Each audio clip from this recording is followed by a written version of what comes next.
Welcome back, everybody. Today we're going deep into Blood Meridian. Yeah. We're talking Judge Holden The judge. from Cormac McCarthy's Blood Meridian, and Oh. it's dark. Yeah, you could say that. And we've got a podcast script here Yes. we're going to be looking at. Okay. And I got to say, getting ready for this one, Yeah. it's It's a lot. a lot, and I'm fascinated, but I'm also kind of terrified. Well, that's Cormac McCarthy for you. I mean, the guy, Right. he can just conjure up these like Oh. horrible characters, but they're so interesting. Yeah, and Yeah. the script here really digs into Mhm. Judge Holden's obsession with violence, Oh, yeah. but it's not Front and it's center. a bloodlust. No. He's not just some Right. crazed killer. I Yeah. mean, he's got a whole philosophy around this. He sees it as like a fundamental Yeah, like a principle of existence. Like violence is Yeah. the basis of everything. It's so interesting. I mean, And scary. one of the things that McCarthy does so well Yeah. is, you know how he reveals Holden's intellectualism Yeah. through his language? Yeah. Like all the archaic terms and these it's obscure historical references. Yeah. It's almost like he's constructing his own Yeah. philosophical system. Yeah. And it's perverse. It's like this really Totally. twisted kind of Yeah. morality. Totally. Right? Like violence is an art form. Yeah. It's like a creative force in Yeah. his mind. And that makes the connection to Nietzsche Oh, yeah. even more disturbing. Uh-huh. Right. Absolutely. Like Nietzsche's will to power. Right. Most people are like, Mm-hmm. oh, he's talking about self-mastery. Self-improvement. Yeah. Striving for excellence. Yeah. Reaching your full potential. But Holden But hold. takes it way beyond that. Oh, he takes it to a whole other level. Yeah. Yeah. There's a quote in the script that I Yeah. think really sort of sums it up. Yeah. He says, "War is the ultimate game because war is God." Whoa. Right? So he's not talking about like battles and armies. Pretty. He's talking about this like cosmic Yeah. struggle for power. Yeah. This That- hour is the Yeah, it's the only thing that really matters. measure of worth. Yeah, exactly. Yeah. And morality, Forget about it. traditional morality just doesn't Yeah. even enter the equation. It's irrelevant. It's totally irrelevant. Yeah. So we've got this violence, Right. which is a fundamental principle. Uh, And then there's this other yeah. thing with Holden. Yeah. He's got this hunger for knowledge. Oh, yeah. An insatiable hunger. Yeah, like He wants to know everything. at first you think, oh, he's a scholar, Uh-huh. a naturalist. Yeah. He's out there. Always got his notebook. Right. Documenting everything. Everything. Plants, animals, Yeah. geological formations, Yeah. and all this stuff. Yeah. But then there's this twist. It gets weird. Yeah. It gets really creepy. He destroys the stuff. Yeah. After he documents it. After he documents it, it's gone. Yeah. Like he's got to Possess it so possess it Yeah.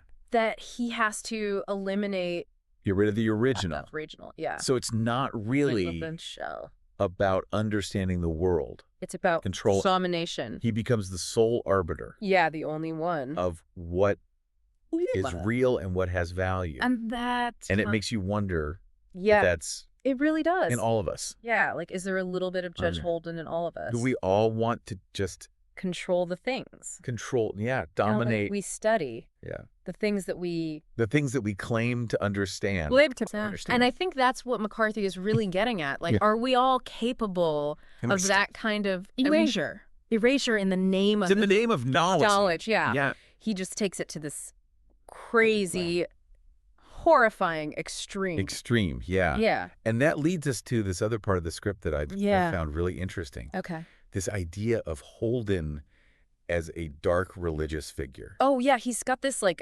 aura about him. His physical description, Yeah, just his I know it's like mythic, immense, Yeah. hairless guy. superhuman strength. Superhuman strength, yeah. It's almost like he's Demonic. demonic or some kind of Yeah. mythic figure. He's not He's not preaching love and compassion. Yeah, No, he's preaching domination. he's preaching. He's preaching domination. Yeah, Violence is a sacrament. it's crazy. Yeah, and it's And there's what's something scary is the script points out yeah, there's something seductive. seductive about it. Yeah. Like this idea that in a world of chaos, Mm-hmm. at least he's offering like Yeah. brutal honesty. Honestly, a stark view A stark reality. of reality without any illusions. It's like he's cutting through all the BS. It's terrifying, but Yeah, and Like- that's what makes him so dangerous, Yeah. because he offers this kind of clarity, but it's the clarity Of what? Nihilism. Oh, yeah. Like, Nothing matters. nothing matters. There's no redemption. There's no hope. It's just this endless struggle. You know, reading this, I was thinking, like, does a part of us, It makes you wonder. even if we hate to admit it, find that kind of ruthless logic appealing? Yeah. The world is chaotic. I mean, the world can feel pretty chaotic sometimes, right? Yeah. So you can see how someone might grasp onto that. Yeah. Like a life raft. Totally. Even though it's a pretty bleak life raft. And that's the thing that McCarthy is forcing us to confront. Yeah, like what? Like, is there a little bit of Holden in all of us? Yeah. What do we see reflected back? Yeah, in that mirror. In that mirror. Yeah. Pretty disturbing. It is. Yeah. So we've got this brilliant, ruthless figure, this terrifying philosophy. Yeah. But the script also says that he's kind of a critique. Like an embodiment. Of the Enlightenment. Of the dark side of the Enlightenment. It's interesting. Because the Enlightenment was all about, you know? Reason progress. The pursuit of knowledge. But it also... It can go wrong. It opened the door to this idea that those things could justify anything. Yeah. Even violence, even domination. Right. And we've seen that. Like over and over. Yeah, throughout history. Again. Horrors committed. In the name, science, progress. Yeah. Cultural superiority. It's like Holden, it's like he's the... embodiment. That undercurrent. Of the Enlightenment. This like pure intellect. Yeah. Divorced from... Any morality. Any sense of morality. Yes. It's like he's... Like he represents what can happen. When knowledge becomes a tool of control. Control a weapon against others. Like a warning. Yeah, a stark warning that progress without ethical boundaries can lead to some really bad, pretty devastating consequences. Yeah. It's like he's this shadow figure. Haunting our pursuit of knowledge. Makes you think twice. It really does. About what we're willing to justify. Yeah, what are we willing to do? Yeah. In the name of progress. Yeah. Yeah, this is heavy stuff. We're going to need to go deeper into this darkness. Into the darkness. But first, I want to talk about something else. All right. The script highlights how Holden contrasts with traditional religious figures. Right. We talked about his twisted gospel of power. Yeah, his like... But it's deeper than that. It goes deeper than that, yeah. Because, you know, religions... They typically offer hope. For that higher purpose. The higher purpose, something beyond this earthly existence. Holden's worldview offers none of that. No. No. So it's not just that he's a dark prophet. He's almost like an anti-prophet. He's like an anti-prophet. Yeah, he's stripping away all those comforting narratives and just presenting this stark materialistic reality. Yeah, like no. Heaven. No. Hell, just this brutal struggle for survival. Yeah. So there's no escaping the darkness. It's a closed system. In his philosophy? Yeah, there's no redemption. There's no redemption. It's just this endless cycle of brutality. It's bleak. It's really bleak. And in a way that makes him even more terrifying than a traditional villain who might at least be capable of change or remorse. It's like he's so set. He's just locked in his ways to this worldview. Yeah. Yeah. Okay, so we're starting to see twisted. Yeah, we're getting a picture. This is how messed up this guy is. But there's still something that I'm struggling with. Yeah. Like, how can he be so monstrous but also appealing? Right. There's this like weird allure. The script talks about this allure to his character, and I don't get it. I think part of it comes back to his just like sheer intellectual brilliance. Okay. Like the guy is smart. Yeah. He's articulate. He can weave together these complex arguments. Yeah. And he does it with absolute conviction. It's like he believes it. Yeah. 100%. 100%. Yeah. And that can be seductive. Okay. Especially in a world where things are so uncertain. Everything feels so uncertain and chaotic. Like we don't know what's going on. Right. And he's like, I know what's going on. Yeah. This is how it is. This is the truth. Yeah. Yeah. So you can see how someone might be drawn to that. Yeah, it's not just what he believes. It's not just the ideas. It's the way he embodies them. Embodies it. Yeah. Yeah. This like uncompromising commitment. Even though it's even though it's horrific. And that brings us back to the Enlightenment, right? Yeah. Because we like to think of ourselves as international progressing, moving towards a better future. A better future, yeah. Yeah. But Holden suggests that all those ideals, they can get twisted. It can be corrupted. They can be corrupted. Yeah. He's like a walking embodiment of the dangers of unchecked ambition. Unchecked ambition, yeah. Yeah. Intelligence without compassion. It can be a terrifying force. Yeah. Yeah, he's like the shadow. Like a shadow. Haunting our pursuit. Of knowledge. Yeah. Makes you think about, what are we really after? Willing to justify. What are we willing to do to get there? In the name of progress. Yeah. Yeah. This is scary stuff. Deep stuff. We need to go deeper. But first, let's talk about something else. All right. That the script highlights Okay. Holden's contrast with traditional religious figures. Right.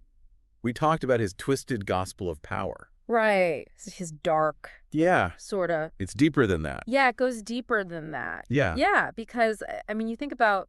Religions, they offer hope for something. Redemption. Yeah. A higher purpose. Yeah, something. Yeah, it's something beyond this life. This earthly existence. Yeah. Yeah, but Holden offers none of that. Offers none of that. So he's not just... He's not just a dark prophet. A dark prophet. He's almost like an anti-prophet. An anti-prophet, yeah. He's stripping away all the... He's stripping away all those... Yeah, all those comforting narratives. Narratives that we cling to. Yeah. Yeah, and he's just presenting this stark, materialistic reality. Reality, yeah. No. Heaven, no. Hell. Hell, just the... Brutal struggle. Struggle for survival. Yeah. And that makes him even scarier. I think it does. Than a traditional villain. Yeah, because a traditional villain, right. They might change. Be capable of change. They might have remorse. Yeah. They feel remorse. But Holden's just locked in. To this worldview. Like, it's not going to change. There's no changing him. Yeah. So we're starting to get a picture. Yeah, we're getting a clearer picture. Of how twisted this is. Messed up this guy is. But there's something I'm still struggling with. Yeah. The script mentions this allure. Right. Like, how can someone... To his character. So monstrous. And I don't get it. Yeah. It's a tough one. Yeah. But I think part of it comes back to his just, like, sheer intellectual brilliance. Right. Like, the guy is smart. Yeah. He's smart. He's incredibly articulate. He's articulate. He can weave together these complex arguments, and he does it with this, like, absolute conviction. He believes it. Like, he believes it. 100%. 100%. Yeah. And that can be seductive. Okay. Especially in a world where everything's so certain. So uncertain and chaotic. Yeah, we don't know what's going on. And he's like, I know. I got this. I know what's up. This is how it is. Yeah, this is the truth. This is the truth. And it's like, okay, I get you can kind of see how people would be. See how someone might be drawn to that. But it's not just. Yeah, it's not. He believes. The ideas themselves. It's the way he embodies them. Yeah. He lives his philosophy. Yeah. To the extreme. Totally. There's no hypocrisy there. No. It's just this uncompromising commitment. Even though it's reprehensible. Yeah. And that brings us back. It does. The Enlightenment. Back to the Enlightenment, because we think of ourselves as rational action. Yeah, rational as progressing. Yeah. But Holden suggests. But Holden's like. Yeah. Those ideals can get twisted. Can be corrupt. They can be corrupt. Yeah. He's like this walking embodiment. Like the dark side. Yeah, of the dangers. Of the Enlightenment. Of the Enlightenment, yeah. Like intelligence without compassion. Intelligence without compassion. Is a terrifying force. Yeah. It's like he's this shadow. Lurking at the edge of haunting our pursuit of knowledge. Of knowledge. And progress. Yeah. Makes you really think. It makes you think twice about what are we willing to do? In the name of progress. Yeah, in the name of progress. Yeah. Yeah. This is heavy stuff. We're going to have to... You need to go deeper. But first I want to touch on something else that the script highlights. Okay. This idea that Holden contrasts with traditional religious figures. Religious figures, yeah. We talked about. We did. We talked about his... twisted gospel. Yeah, his twisted gospel power. The tower. Yeah. But it's deeper than that. Deeper than that. Yeah. Yeah, because, I mean, you think about... What religions offer. What religions typically offer? Hope. They offer hope. For redemption. A higher purpose. Right? Something beyond this earthly existence. Beyond this life. Yeah. Holden offers none of that. Doesn't offer any of that. No. So he's not just... Yeah, he's not just... a dark prophet. A dark prophet. He's almost like a... He's like an anti-prophet. Anti-prophet, yeah. Yeah. He's stripping away... He strips away all those comforting... the narratives, yeah. The comforting narratives. That we cling to. And just presents... Well, just presents this stark... materialistic reality, yeah. Yeah. Like, no heaven. No heaven. No hell. No hell. Just this brutal struggle. Struggle for survival. Yeah. And that makes him... I think that makes him even scarier. More terrifying than a traditional villain. Because a traditional villain, you know, they might be capable of change. Yeah, they might. They might feel remorse. You're right. You know? But Holden, he's just locked in. Yeah, there's no... He's not... There's no changing him. Gonna change. No. Yeah. Yeah, so... We're getting a picture. We're getting a clearer picture. Of how? Of just how messed up this guy is. Twisted this is. Yeah. Yeah. But there's still that element of like allure. Yeah. The script keeps mentioning this allure. Like, how can someone so monstrous to his character? And I don't get it. Yeah, it's a tough one. Yeah. But I think part of it comes back to his just like sheer intellectual brilliance. All right, so he's smart. The guy is smart. Incredibly intelligent. He's articulate. He's articulate. Yeah. He can weave together these complex arguments. Yeah, and he does it with such... And he does it with... conviction. Like absolute conviction. Yeah, he really... Like he... believes it. 100%. 100%. And that, so 100% he believes this stuff. Yeah, yeah, and you can see how that can be... It's scary. Seductive. Especially in a world that feels so chaotic. Especially when you don't know what's going on. You don't know what's going on. And he's like, I do. He's like, I got the answers. Yeah. And it's like, this is the way it is. Okay. This is the truth. I get how people would be drawn to that. Yeah. I mean, you can kind of see that. But it's not just the ideas. It's not just, it's the way he embodies them. Yeah, he lives his philosophy. Yeah, he lives it. To the extreme. 100%. Yeah. There's no hypocrisy. It's just this like... Uncompromising commitment to this. Yeah, even though it's horrible. Yeah. It's like, he's saying, look, the world is a brutal place. Yeah. Let's stop pretending otherwise. Which brings us back. It does. To the Enlightenment. Back to the Enlightenment. Yeah. Because he's not just rejecting religion. He's rejecting this idea of... progress as inherently... as being a good thing. Yeah. Yeah. Like he's exposing that. The dark side of reason. The potential for knowledge and progress. To be used for bad. To be used for nefarious ends. That's like, he's a warning. Yeah, it's like a walking warning. Yeah. A walking embodiment. Of the dangers. Of unchecked ambition. Yeah. Yeah. Intelligence without compassion.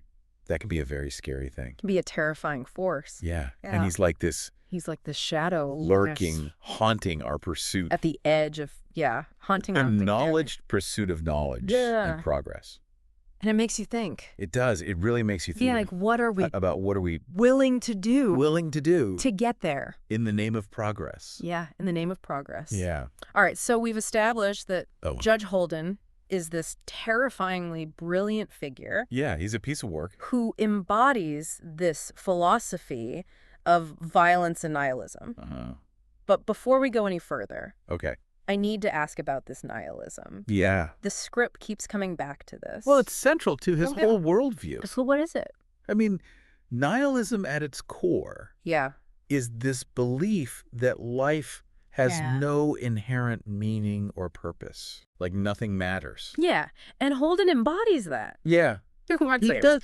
But if there's no meaning If there's no good or evil, yeah, does that mean everything is permitted? That's the dangerous implication, isn't it? And I think that's a question that McCarthy is deliberately provoking. Yeah. Is he saying that? Yeah, like, if nothing matters, then are there any moral constraints? Why would we care? Yeah, why would we care about others? Not other people. Why would we restrain our own darkest impulses? And that's exactly what Holden... Exactly what he doesn't do. Doesn't do. He acts without a conscience. Yeah, he inflicts suffering without a second thought. Because to him, human life. Because in his view, human life has no inherent value. Yeah. And that's what makes him so much more unsettling than a traditional villain who might be motivated by greed or revenge or... Something like that. Holden is just... But Holden's operating from a place of complete... detachment, It's like he's looking at... Like a scientist. A science experiment. Yeah. Like he's totally detached. And so anything is... permissible. Anything is permissible. Because nothing matters. Yeah. It's a chilling thought. It is. So we talked about his twisted gospel of power. Yeah, you know, right. Contrasting him with traditional religious figures. Yeah. But it goes even deeper than that. It does. Right. It does, because you think about it. Like religions offer. Religions typically offer... hope for a better afterlife. Hope for a better afterlife. Yeah. A sense of divine justice. Divine justice, yeah. Yeah. A purpose that transcends... for earthly existence. Our earthly existence. Holden offers none of that. No. No. So it's not just that he's a dark prophet. He's almost like an anti-prophet. He's an anti-prophet. Yeah. He's stripping away... He's stripping away... all those comforting narratives. Comforting narratives and presenting this... stark, materialistic reality. Materialistic reality. No heaven, no hell, just the...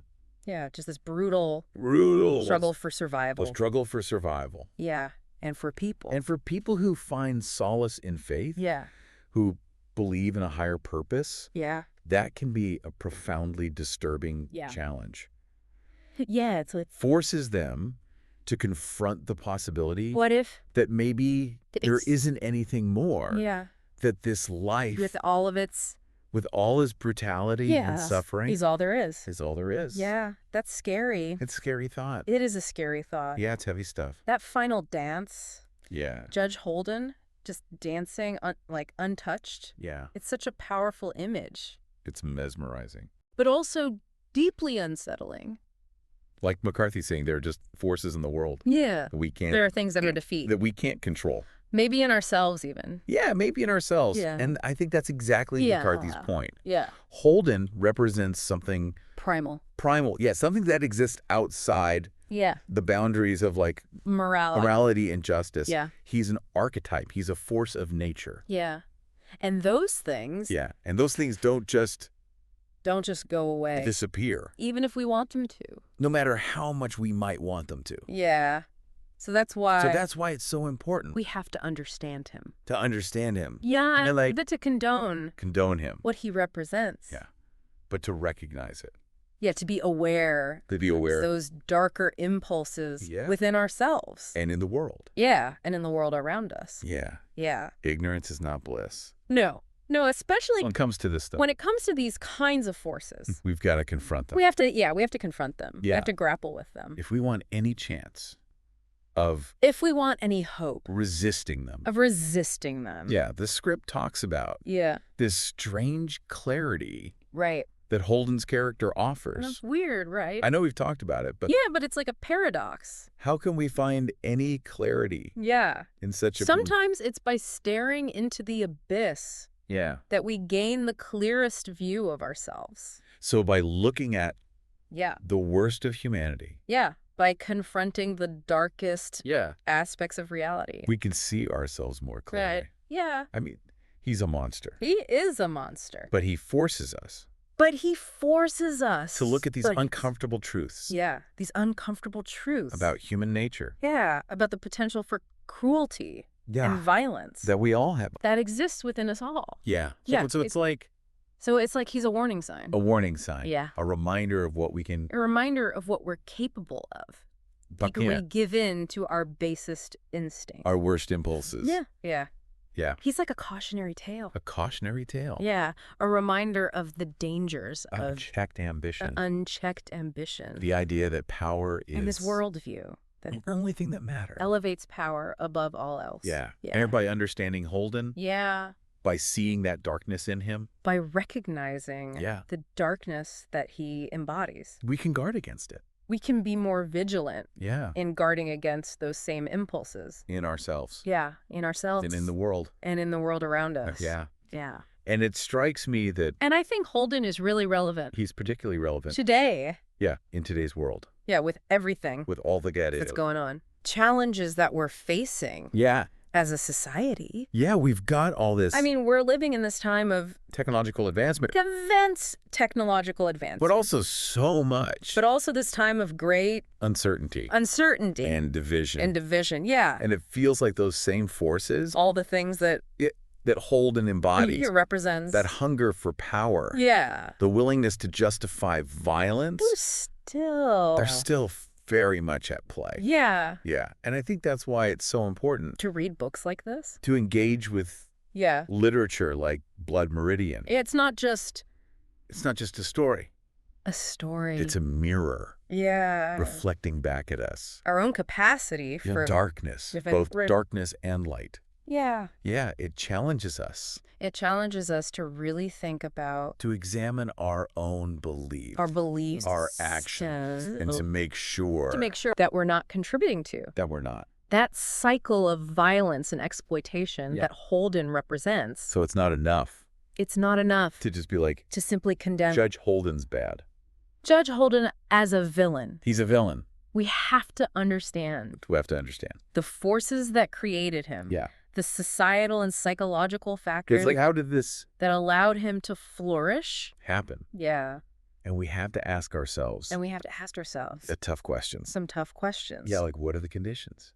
Yeah, what are the conditions in our own lives? In our own lives and our... in our societies. Societies that allow... that allow figures like Holden... figures like this. to rise to power. To have power. Yeah, what are our own... blind spots? Yeah. What are we willing to... Right, what are we willing to overlook? Or justify? Yeah. In the name of progress or security. Or whatever. Yeah. Yeah. This has been a fascinating conversation. Yeah, it's been... and deeply unsettling. a fascinating and disturbing... I think these are conversations... but I think it's important... that we need to have... these conversations. Yeah. To confront the darkness. To confront the darkness. To grapple with the complexities of human nature. If we can't even admit... because if we can't even... that it's there, that evil is... the potential for evil. Possible. No, then we're really in trouble. We're truly lost. Yeah. Yeah, and I think that's one of the most valuable things about literature. Yeah. It allows us to explore... give us a safe space. these difficult topics in a safe space. Yeah, to confront these things. Yeah, to confront the shadows. Within ourselves. And within our society. Yeah, and hopefully through that process. Yeah. Of understanding we can find ways to resist those darker impulses. Those bad impulses. Yeah. And build a better world. Yeah. This has been a thought-provoking deep dive. Really thought-provoking. And for anybody listening who hasn't read Blood Meridian, if you haven't read it, read it. I highly recommend it. It's not easy. It's not an easy read. But it's important. But it's a powerful one. Yeah. And a timely one. Yeah. Yeah. Well, on that note, okay, I think we'll wrap things up. All right. Sounds good. It's been a pleasure. Talking about this with you. Yeah. Thanks for having me. Of course. And to everyone listening. Yeah. I'll leave you with this. Okay. Remember Judge Holden. Remember Judge Holden. Remember the darkness he represents. Yeah. And choose to be the light